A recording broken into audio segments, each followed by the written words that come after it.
Hi friends, welcome back to my YouTube channel. ಇವತ್ತಿನ ಒಂದು ವಿಡಿಯೋದಲ್ಲಿ ನಿಮಗೆ ಯೂಟ್ಯೂಬ್ ಥಂಬ್ನೈಲನ್ನು ಹೇಗೆ ಕ್ರಿಯೇಟ್ ಮಾಡೋದು ಅಂತ ಹೇಳ್ಕೊಡ್ತೀನಿ. ಫಸ್ಟು ನಿಮ್ಮ ಗೂಗಲ್ ಪ್ಲೇಸ್ಟೋರ್ ಓಪನ್ ಮಾಡಿಕೊಂಡು ಕ್ಯಾನ್ವಾ ಅನ್ನೋ ಅಪ್ಲಿಕೇಶನ್ನ ಡೌನ್ಲೋಡ್ ಮಾಡ್ಕೊಳ್ಳಿ. ಆಮೇಲೆ ಅದನ್ನು ನಿಮ್ಮ ಜಿಮೇಲ್ ಐಡಿ ಅದು ಹಾಕಿ ಲಾಗಿನ್ ಮಾಡ್ಕೊಳ್ಳಿ. ಆಮೇಲೆ ಮೇಲ್ಗಡೆ ಸರ್ಚ್ ಆಪ್ಷನ್ ಬಟನ್ ಇದೆಯಲ್ಲ, ಅದ್ರ ಮೇಲೆ ಯೂಟ್ಯೂಬ್ ಥಂಬ್ನೈಲ್ ಅಂತ ಸರ್ಚ್ ಮಾಡಿ.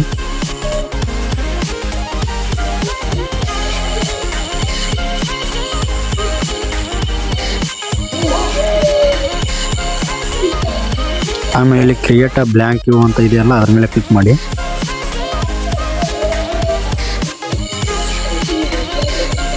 ಆಮೇಲೆ ಅಲ್ಲಿ ಲೋಡಿಂಗ್ ಆಗಿ ಕೆಲವೊಂದು ಥಂಬ್ನೈಲ್ಗಳು ನಿಮಗೆ ಶೋ ಆಗ್ತವೆ. ಅದರಲ್ಲಿ ನಿಮಗೆ ಯಾವ್ದು ಬೇಕೋ ಅದನ್ನು ನೀವು ಸೆಲೆಕ್ಟ್ ಮಾಡ್ಕೊಳ್ಳಿ.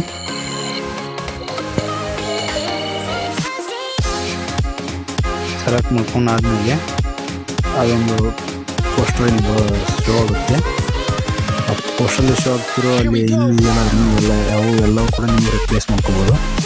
ಈಗ ಫಸ್ಟ್ ನಾನು ಒಂದು ಫೋಟೋ ತೆಗೆದು ನನ್ನ ಫೋಟೋ ಹಾಕ್ತೀನಿ. ನೋಡಿ, ಸ್ವಲ್ಪ ವೇಟ್ ಮಾಡಿ.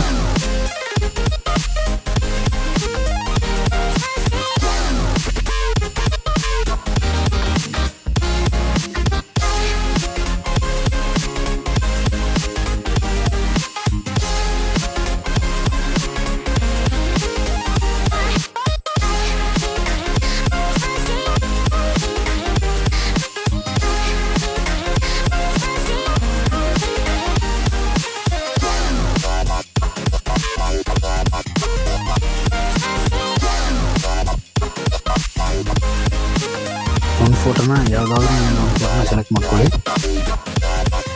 ಆಮೇಲೆ ಅದನ್ನು ನಿಮಗೆ ಯಾವ ಥರ ಬೇಕೋ ಆ ಥರ ಅದನ್ನು ಅಡ್ಜಸ್ಟ್ ಮಾಡ್ಕೋಬೋದು. ಸೊ ನನಗೆ ಅಡ್ಜಸ್ಟ್ ಮಾಡೋದಿಲ್ಲ, ಅಲ್ಲೇ ಇರಲಿ. ಸೊ ನೆಕ್ಸ್ಟ್ ಏನು ಮಾಡಪ್ಪ ಅಂದರೆ, ಅಲ್ಲಿ ನಿಮಗೆ ಯಾವುದು ವಿಡಿಯೋ ಮಾಡಿದಲ್ಲ ಅದರ ರಿಲೇಟೆಡ್ ಲೈನ್ಸ್ನ ನೀವು ಇಲ್ಲಿ ಹಾಕ್ಬೋದು. ಸೊ ನಾನು ಈಗ ಕ್ರಿಯೇಟ್ ಯೂಟ್ಯೂಬ್ ಥಂಬ್ನೈಲ್ ಅಂತ ಹಾಕ್ತೀನಿ. ಸೊ ಹಾಕಿದ್ದೀನಿ ನೋಡಿ. ಆಮೇಲೆ ಅದನ್ನು ನಿಮ್ಗೆ ಯಾವ ಥರ ಬೇಕೋ ಆ ಥರ ಅಡ್ಜಸ್ಟ್ ಮಾಡ್ಕೋಬೋದು. ಕೆಳಗಡೆ ಇದಾವಲ್ಲ, ಈ ಥರ ಅದು ನಿಮ್ಗೆ ಬೇಡ ಆಗೋ ಏನಾದ್ರು ಅನ್ಸಿದ್ರೆ ಅವನ್ನ ಎಡಿಟ್ ಮಾಡ್ಬೋದು.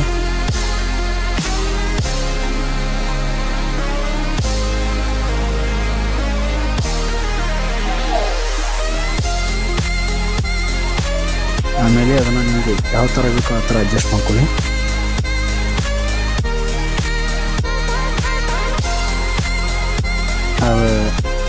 ವೈಟ್ ಇದೆಯಲ್ಲ ಅದನ್ನು ರಿಮೂವ್ ಮಾಡ್ತೀನಿ.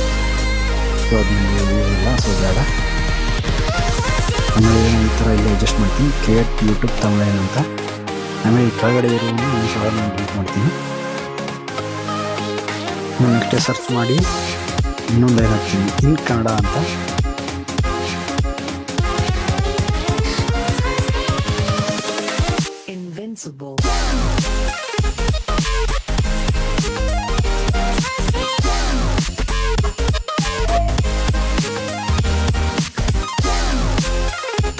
ಸರ್ಚ್ ಮಾಡಿದ್ರೆ ನಿಮ್ಗೆ ಯಾವ ಥರ ಬೇಕೋ ಆ ಥರ ನೀವು ಅಡ್ಜಸ್ಟ್ ಮಾಡ್ಕೋಬೋದು. ಸೊ ಈ ಲೈನ್ ಸ್ವಲ್ಪ ಸಣ್ಣದಾಗಿದೆ, ಸೊ ಅದನ್ನು ಸ್ವಲ್ಪ ಬೇರೆ ಥರ ಕ್ರಿಯೇಟ್ ಮಾಡ್ತಿದ್ದೀನಿ. ನಿಮ್ಗೆ ಯಾವ ಥರ ಬೇಕೋ ಆ ಥರ ನೀವು ಅದನ್ನು ಕ್ರಿಯೇಟ್ ಮಾಡ್ಕೋಬೋದು. ನಾನು ಸ್ವಲ್ಪ ಹೈ ಇರಲಿ ಅಂತ ಹೇಳಿ ಈ ಕಾರಣನ ಸ್ವಲ್ಪ ಇದು ಮಾಡಿದೆ. ಸೊ ನಿಮ್ಗೆ ಅದನ್ನು ಯಾವ ಥರ ಬೇಕೋ ಆ ಥರ ಅಡ್ಜಸ್ಟ್ ಮಾಡ್ಕೊಳ್ಳಿ.